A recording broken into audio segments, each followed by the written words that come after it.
Afinal de contas, quantos volts tem um nêutron? Para você conseguir entender isso, vamos definir que volts é uma unidade de medida, igual a metros, litros, quilômetros, amperes. O volts é uma unidade de medida no qual ele mede a quantidade de tensão elétrica. E a tensão elétrica, ela nada mais é do que a diferença de potencial entre um ponto e outro. É igual aos metros. Não tem como eu medir a altura em metros de um prédio sem que eu pegue dois pontos como referência, ou seja, a base e o topo do meu prédio.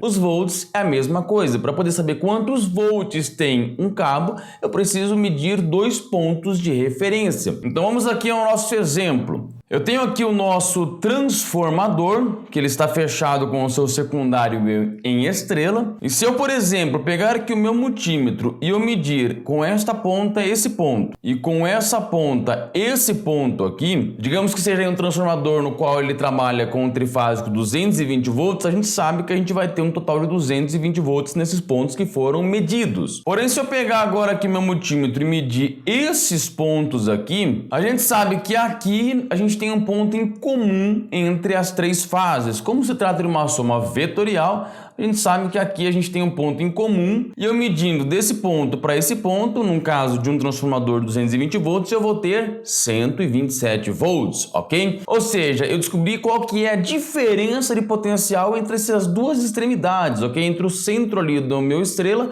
e uma das pontas ali da fase que está saindo do transformador. Mas agora, a gente conectando aqui o centro do nosso transformador ao terra, e se agora eu simplesmente pegar aqui meu multímetro e medir entre a fase e esse centro aqui, eu vou continuar tendo os mesmos 127 volts. Agora, já se eu medir aqui entre o centro do meu transformador e eu pegar a outra ponta e medir o meu terra, eu não vou ter volts nenhum. Então, lembrados que o volt ele é diferença de potencial. Eu estou medindo o mesmo cabo. Não existe diferença de potencial entre os dois. Ou seja, eu vou ter zero, ok? 0 volts porque eu não tenho tensão nenhuma ali nesse ponto. Agora, para entender por que o nêutron não dá choque, é preciso definir o seguinte: o choque elétrico ele é a passagem da corrente elétrica pelo nosso corpo. E para que tenha a passagem da corrente elétrica é necessário que nós tenhamos um circuito fechado, ou seja, contato entre dois pontos, podendo ser entre a fase e o terra, entre a fase e o nêutron, entre o nêutron e o terra. Você terá um circuito fechado, ok? Vamos aqui entender. Imagina que eu tenho aqui meu personagem exatamente nesse ponto aqui, ele está tocando o meu nêutron. O que irá ocorrer nesse momento? Nada. Afinal de contas, nós não teremos um circuito onde os elétrons irão sair do meu nêutron,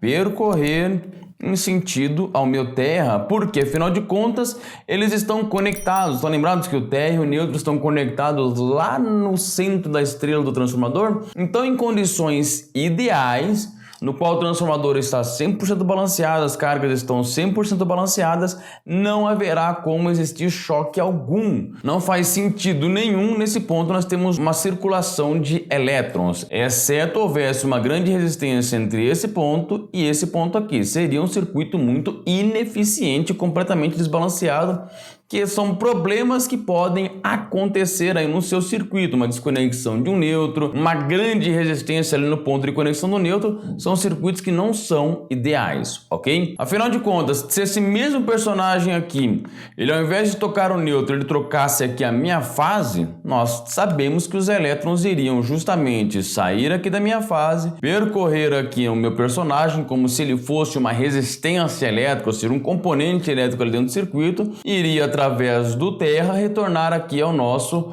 transformador, fechando aqui um circuito, havendo uma passagem de corrente elétrica. Exatamente como eu expliquei no vídeo anterior. Se você não assistiu, eu vou deixar um card aqui, você clica e você vai entender melhor do que eu estou falando. Agora imagine que nessa mesma situação nós não temos aqui o aterramento do nosso transformador. Isso ocorre, por exemplo, em um transformador com isolação galvânica. Nessa situação aqui, em condições ideais, o que ocorreria se o meu personagem tocasse aqui o meu nêutron? Absolutamente nada. Opa, mas ele não está equipotencializado aqui, ele não está em contato com terra, o meu nêutron não está no mesmo potencial que o meu terra. Ok, vamos entender aqui, para que haja um circuito elétrico é necessário que os elétrons percorram o circuito, ele fecha o circuito. E aqui no que acontece é o seguinte, os meus elétrons, caso eles desçam aqui, o que ocorrerá? Eles em momento algum estarão retornando ao meu transformador, ou seja, não conseguirei fechar um circuito elétrico. E nesse caso, o meu personagem não tomará choque, nem encostando no neutro, nem mesmo na fase. Pois é, caso você não saiba, é assim que funcionam os isoladores galvânicos. Em situações ideais de trabalho, com todo o circuito devidamente balanceado,